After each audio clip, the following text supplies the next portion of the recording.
আসসালামু আলাইকুম। Jamie kitchen house থেকে জেমি বলছি। আমি বরাবরের মতোই আজকে একটা ছোট রান্না নিয়ে হাজির হলাম আপনাদের সামনে। তো আমি এখানে দুই প্রকার সবজি নিয়েছি, বেগুন আর মূলা। মূলা নিয়েছি 2টা আর বেগুন নিয়েছি 5টা। তো আমি সাইজ করে কেটে নিলাম। আজকে শুটকি দিয়ে বেগুন আর মূলার কম্বিনেশন তো সবাই জানে যারা শুটকি খেতে পছন্দ করে। এক কথায় সবজি দিয়ে শুটকি খেলে বেগুন মূলার তুলনা নেই। তো আমি শুটকিগুলো খুব সুন্দর করে মাছের মতো করে কেটে নিচ্ছিলাম। অনেকে শুটকি হয়তো কাটে না, কিন্তু আমি শুটকি নিয়ে আসার পর মাছ যেভাবে কাটে শুটকি সেভাবে আমি একদম কাটা পেট একদম সুন্দর করে কেটে নিই। আমি এখানে 2 প্রকার শুটকি নিয়েছি, বাঁশপাতারি শুটকি আর চালা মাছের শুটকি। এই দুটো শুটকি আমার খুব ফেভারিট। তো আমি যে সবজিগুলা খুব ভালোভাবে ধুয়ে নিচ্ছিলাম। তো আমি রান্নাতে নতুন, এই জন্য একটা সবজি একটা কিছু বারবার কাটতে থাকি, বারবার ধুইতে থাকি। আসলে পরিষ্কার পানি বের হওয়া না পর্যন্ত আমি এসব ধুতেই থাকি।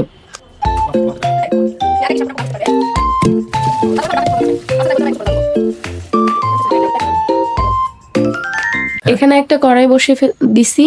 সে কড়াইটা একদম গরম হবার পর শুটকিগুলো আমি ঢেলে দিচ্ছি, কারণ শুটকিগুলো খুব কড়া করে ভেজে নেব, একদম মচমচে করে।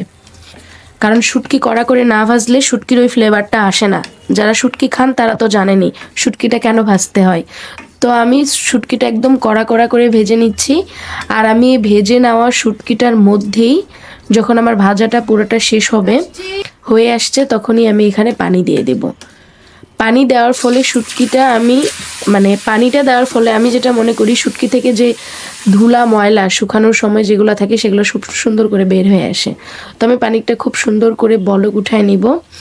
তারপরে গরম পানির মধ্যে শুটকিটা আমি বেশ কয়েকবার ধুয়ে ফেলবো, একদম চকচকা করে ধুয়ে ফেলবো।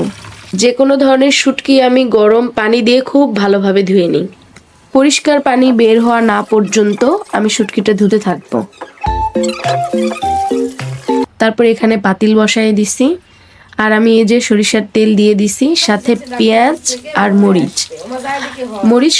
স্বাভাবিকভাবে আমি পেঁয়াজের সাথে দেই না, কিন্তু এখানে খুব কড়া করে আমি পেঁয়াজটা ভাজবো না, এই জন্য আমি পেঁয়াজ আর মরিচটা একসাথেই দিয়েছি। মরিচ পেঁয়াজটা অর্ধেক ভাজা হতেই আমি পানি অ্যাড করে দেব। তো পানিটা গরম হওয়া পর্যন্ত আমি অপেক্ষা করব।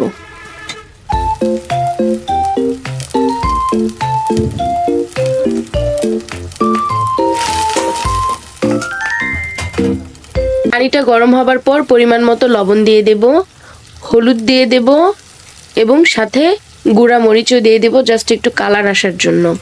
এখন আমি বাটা মশলা দিয়ে দেব, আর বাটা মশলার মধ্যে আদা রসুন জিরে একসাথে বাটা আছে। এইটা আমি দিয়ে নাড়াচাড়া করব, পানি শুকানো পর্যন্ত ওয়েট করব। যখন উপরে তেল উঠে আসবে তারপরে আমি ভাববো যে আমার কষানোটা হয়ে গেছে। তো আমি এখানে দেখতে পাচ্ছি তেল অর্ধেক উঠে আসছে, এর মধ্যে আমি শুটকিটা দিয়ে দিব। শুটকি দিয়ে সবজি রান্না করলে আমি সবসময় যেটা করি, শুটকিটা আমি আগেই পেঁয়াজের এবং মশলার সাথে কষিয়ে নিই। এটাতে আমার মনে হয় সবজি অ্যাড করলে রান্নাটা খুব ভালো হয়। আমি মনে করি যে কোনো রান্নাই যদি আপনারা করেন আর যদি সেটা মশলার সাথে খুব সুন্দর করে কষানো হয়, রান্নাটা অটোমেটিক টেস্ট হয়। তো এখানে আমার পানি ওঠা পর্যন্ত আমি এটা কষাতে থাকবো। শুটকি দেওয়া হয়ে গেছে, আর শুটকিটা এখানে দেওয়ার পরই সুন্দর একটা শুটকির ফ্লেভার বের হয়। তখনই মনে হয় কি এখনই খেয়ে ফেলি। যারা শুটকি লাভার তারা তো শুটকি খেতে যারা পছন্দ করে তারা শুটকিটা রান্না করে আমার মনে হয় না যে আরও 2-3টা রান্না করার জন্য ওয়েট করে যে আজকে শুটকি তাতেই এনাফ। তো আমার যেটা হয়, একপাশে শুটকি আর একপাশে গোশ রাখলে কিন্তু আমি শুটকি দিয়ে খাই। আর যেটা আমি সত্যিই ভাবি যে সবাই কিন্তু গোশ ছেড়ে শুটকি দিয়েই খায় যারা শুটকি লাভার। তেল ওঠার পর আমি সবজি অ্যাড করে দেব। সবজিতে আমি আলু অ্যাড করি নাই, শুধু মূলা আর বেগুন। মূলা আর বেগুন দিয়ে খুব সুন্দর করে আমি শুটকির সাথে ভালো করে নাড়াচাড়া করে নেব। আর এখন আমি ঢাকনা দিয়ে দিয়ে বারবার কষিয়ে নিব, 2-3 মিনিট করে ঢাকনা দিয়ে কষিয়ে নেব। এখন দেখেন আমার সবজিগুলো খুব সফট হয়ে আসছে এবং কিছু পানিও বের হয়ে আসছে। আমি আবার ঢাকনা দিয়ে দেব নাড়াচাড়া করার পর। আবার ঢাকনা উঠিয়ে দেখব, কারণ আপনার ঘন ঘন নাড়াচাড়া করতে হবে যাতে নিচে না লেগে যায়। সবজির পানি দিয়েই আমি কষাই ফেলবো, সবজি থেকে যতটুকু পানি বের হয়েছে সেটা দিয়ে আমি কষাই ফেলবো। তারপরে তেল উঠে আসার পর আমি এখানে পানি অ্যাড করে দেব। এইটাতে আমি একবারই পানি অ্যাড করব। এই পানিতেই আপনার এটা সুন্দরভাবে সেদ্ধ হবে এবং নিচে তেল বের হবে, তখন আমি শুটকিটা নামাই ফেলবো। এই জন্য পানিটা পরিমাণ মতোই দেবো, কারণ কষাতে কষাতে কিন্তু সবজিটা অর্ধেকের বেশি সেদ্ধ হয়ে গেছে। ঢাকনা দেওয়ার পর আমি 6 মিনিট 5 থেকে 6 মিনিট আমি ঢাকনা দেওয়া ছিল। ঢাকনাটা উঠানোর পর দেখলাম হ্যাঁ, সবজি থেকে সুন্দর করে পানিও বের হয়েছে এবং আমার সবজিগুলো সেদ্ধ হওয়ার একদম পথে। শুটকি সবজির সাথে যারা পছন্দ করেন তারা শুটকি, করলা, আলু দিয়েও শুটকি অনেক বেশি টেস্ট। তো আজকে আমি শুটকিটা বেগুন আর মূলা দিয়ে রান্না করেছি, কিন্তু এর আগে আমি অফ ক্যামেরায় করলা, আলু দিয়েও শুটকি খেতে পছন্দ করি। শুটকি দিয়ে পেঁয়াজ দিয়ে ভুনা বা শুটকির ভর্তা আমরা সচরাচরই খাই, কিন্তু সবজি দিয়ে শুটকি কিন্তু আমরা খুব কমই খাই। আজকে আমার এই রান্নাটাকে ফলো করে আপনারা রান্না করবেন বেগুন, মূলা, শুটকি।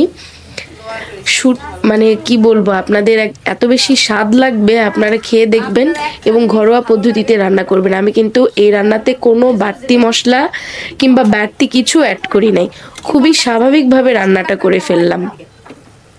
আমার পানি কিন্তু একদম টেনে আসছে, শুকায় আসছে। এখন এটা থেকে আমার আস্তে আস্তে তেল বের হবে। এই মোমেন্টে গিয়ে আমি একটু লবণটা চেক করব। আমার রান্নাতে আমি 2 থেকে 3 বার লবণ চেক করি, কারণ একবারে আমার লবণটা খুব একটা হয় না। তো এখানে আমি আবার লবণ অ্যাড করলাম, আমার মনে হচ্ছিল লবণটা একটু কম হয়েছে। আপনারা আপনাদের স্বাদ মতো মানে লবণটা দিয়ে নেবেন। এক একজন এক এক রকম লবণ মরিচ খেতে পছন্দ করেন। আমরা হয়তো ভাবি যে লবণটা সবার মনে হয় একরকম, না, আমিও অনেক জায়গায় খাই কম বেশি হয়। আমি একটু লবণটা কম খেতে পছন্দ করি, এই জন্য ভয়ে ভয়ে অনেকবার চেক করতে হয় আমার লবণ দিতে। তো আমি একদম তেল না ওঠা পর্যন্ত ওয়েট করব, কারণ এই শুটকিতে আমি পানি রাখবো না।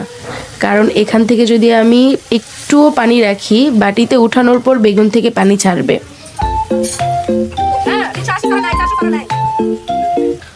তো এই যে দেখেন একদম সুন্দরভাবে তেল উঠে আসছে, এখানে কিন্তু একটুও পানি নেই। কারণ সামান্যতম পানি থাকলেও আপনি যখন উঠায় ফেলবেন তখন দেখবেন অনেকগুলো পানি একদম জমা হয়ে থাকে।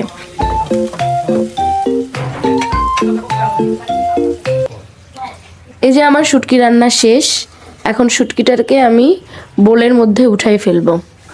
এই যে দেখেন শুটকিটা কত লোভনীয় লাগতেছে। একবার ট্রাই করেন বাসায়, আপনারা একবার খাওয়ার পর আমাকে জাস্ট কমেন্ট করবেন।